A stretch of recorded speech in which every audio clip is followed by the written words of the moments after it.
Zirano makako sio mtegezama na Uganda nti mwenna tewali alina kintu kyonna kyabadde kyagulanye. He has performed his duty to the fullest capacity. Akoze omulimu gwe buli kyasobola okukola kikoze eki kati gwe kubuuza gwatubuuza tuzaako okikupa asaki ekyo nkibalekedde kamalize ne kino. Nabeera mu America y'ebbanga ddene nafunayo emikwano nalaba n'ebintu bingi naye naye ng'ekintu kimu kyenjagala obasomesa olukola libalirize. Olunaku lumu nagendako mu banka nga njagala okufunayo ku ssente naye we natuuka mu banka akasente ke nali njagala kaali keetagisa manager okusayiningako ne baŋŋamba yingira awo manager yajja okusayiningirako. Manager yali alina gwakolako ne ngumiikiriza amalirize era omwami aliwo yafuluma nange ne nyingira. Manager n'asayiningirako ne ngana okufuluma naye ekyaŋŋanya okufuluma kye kino namulaba ekisookera ddala ng'erabika gy'alabikamu ng'alina ebiviiri ne birasita mubimanyi nga takubye ekikalu tasibye na ttaayi ng'alina n'ettatu ku mikono nga n'okutukula yakukola ki. Manager wa bank ezimu kuzisingawo obunene mu America bagiyita Chase Bank. Bwe nali nkyali awo omusajja alaba sifuluma n'ambuuza lwaki tofuluma nemanya alumbuulire ffe waffe mu America mu Africa babanka manager baba masuuti baba mataayi bonna bawanyirira bati naŋŋamba kakusomesa ekintu kimu naye kyero basomesa nti ffe eno mu America abantu tetuba tunuulira botya bwe bambadde, abantu tetuba tunuulira botya bwe bafaanana, wabula tuba tunuulira kiki kyetubafunamu. Awo mufunye abantu abasinza okutunda eggwanga lyaffe lino bamwambala masuuti njala twala omukisa guno bakanso bano ababiri bakubagiza oba namwe yabasomesa bakanso oba yabasomesa emanya g'abantu simanya oba yabasomesa naye saawa zino omusajja amaze emyaka kumpi 25 oba ng'asomesa amateeka egeze neyegatta gyabadde alwanisa naye nga yekategole eri bwe bamwambala maki mwege okukategorizinga abantu oba okuwa abantu ebitiibwa si lwa masuuti wabula kiki kye babakola ki kibafunamu. Ebigambo byange byalabikomya wano budalo kamwogereko ebigambo bibiri. Ebigambo by'obula by'abakulembeze ba NUP abalonde abagenda okiika mu lukiiko lw'eggwanga olukulu era nga baali bakuŋŋaanidde ku kyalo Obuntaba mu disitulikiti y'e Mukono nga eno bagamba tewali nsonga yonna gye banja Kyagulanyi nga bannayuganda ne bagamba buli kimu akikoze.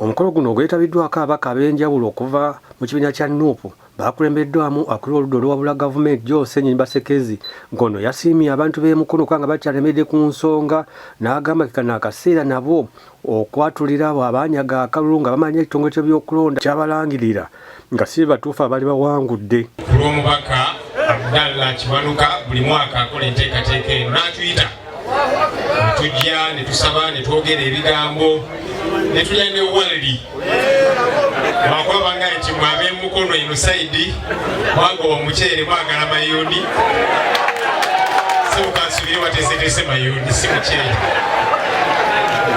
Twebaza Mungu ku lw'ebyo bye tuyiseemu era bye tukyayitamu.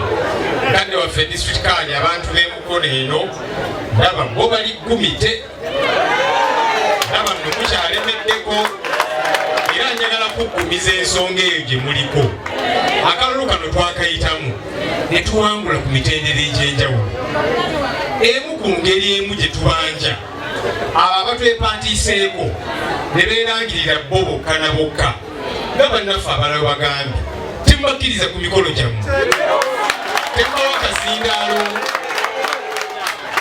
bwe balemerawo mwe mugibalekera emikolo Tetugambye nti mubakube ffe tuli bakozi bafujjo naye tubaboole babulene obananywa amazzi kubanga si be balondebwa batwepatiikako bwepatiisi tutambulirawo tugenda kwenunula Mungu ali naffe kirungi abakulembeze baffe webali naye bakansala webali gavana waali eyawangula newankubadde tebagulangirira yegwe mukulembeze tukulembera abantu baffe bano sebo gavana ffe yegwe gwe tumanyi kulembera abantu ba Mukono ebisigadde Mungu ajja kutuyamba okugusa ensonga zino. Ababaka betukoleredde ababadde ku mukolo guno era nga bayogedde ensonga ez'enjawulo ku babaddeko muwadanko nnyingi okubaako Sulaiman Kiwanuka era nga bano balina ebigambo ebyenjawulo bye bayogedde wamu ne George Musisi owa Kira Municipality era ensonga zonna ze bayogedde ku mukolo guno zikuleetedde mu bujjuvu gosobola okuzeekenganya obulungi.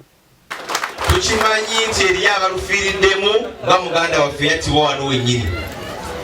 Tukimanyi nti Mukono North yetukyabanjamu Kanatta. Kyandibadde kitya nga mulonza abalala okunakugira ku Kanatta yonna gyali. N'olwekyo mwebale nnyo Sebo Honorable Mulima Mayuni tukulisa olwobaddemu naye ate nammwe mwebale nnyo kulonda aye ne mulondesa maanyi. Ensonga ey'okubiri waliwo abagambye ababbiddwa bannange naffe bwe tuli olugero lwembwadde mu nyumyano bakansala nga boogera lwe luli Ekira lwe luli Kasangati lwe luli Nansana nga bwe tulwana okukomyawo obuwanguzi bwaffe.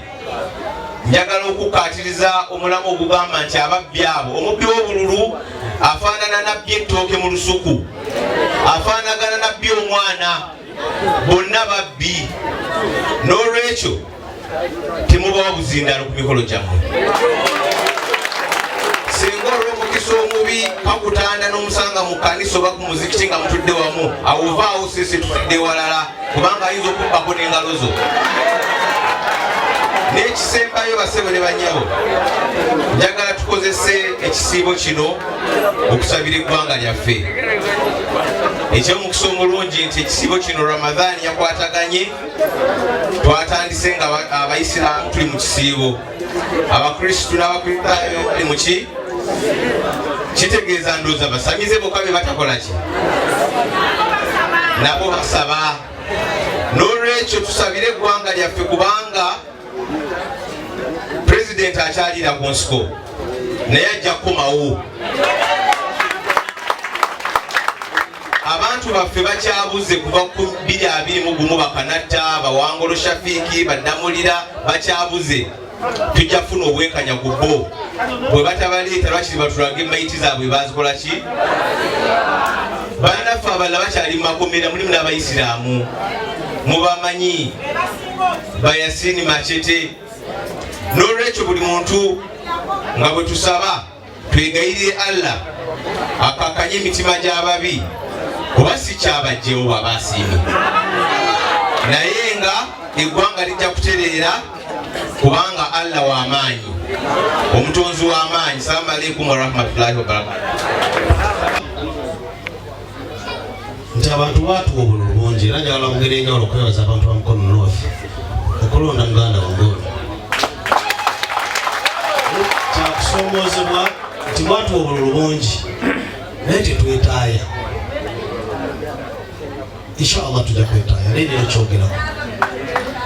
Mukolani omwo mulimu aya Katonda yagamba nti bakuwa ekintu kyogereko sikwe kiri fahadith nze ayimiridde wano maaso gama ababaka palamenti bano bonna bemulaba wano ne budalo mu Uganda nze nasinga ofuna obululu obungi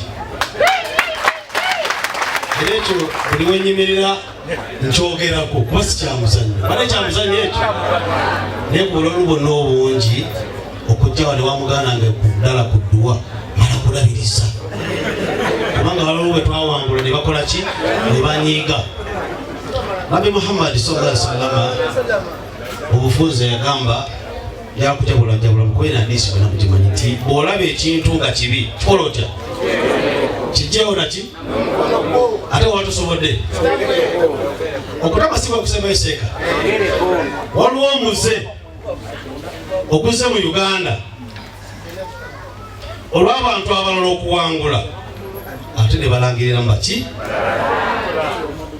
omuze gugenda gukola ki nina bwe nabadde nekyogerako ne bagambwe nga owangula nze nawangula naye ababbibwa nabo gye bali muganda wange ono meeya wena chifu managala matawuni kanso yewangula ne balangirira mu ki Abannayuganda ebintu bino namwe tubibaddiza banga waliwo batukubira amasimu tuzaako ki nange mbabuuza tuzaako ki kubanga Uganda eno gyotwala abaana mu ssomero nange gyenkola ki enguudo embi nange mwempita naye mukola ki okutereeza eggwanga lyaffe. It is a collective responsibility.